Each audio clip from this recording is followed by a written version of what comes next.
That is what people are really talking about most these days is it working? You know, we're almost 2 years out from when it was first passed. So I think people are starting to determine, what's working well, what's not working well.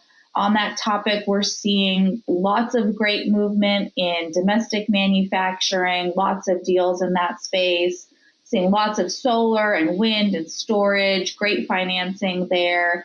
And then we're also seeing areas where things aren't working so well, and there's been a little bit more hiccups. The other big piece of the pie is we're finally starting to get into kind of a first tax year cycle.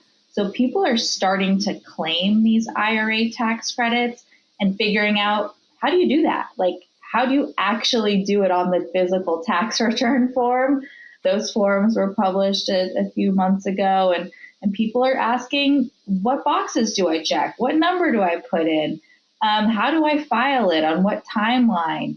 And then the other thing is, how do we register? Because the new part of the IRA is that in order to do transfers or direct pay, you have to kind of pre-register. Kind of a weird idea for tax credits, not something that you really had to do in the past. So that portal got opened up a few months ago. I think the early numbers were like 45,000 facilities being registered. That was months ago, so that number is definitely much higher.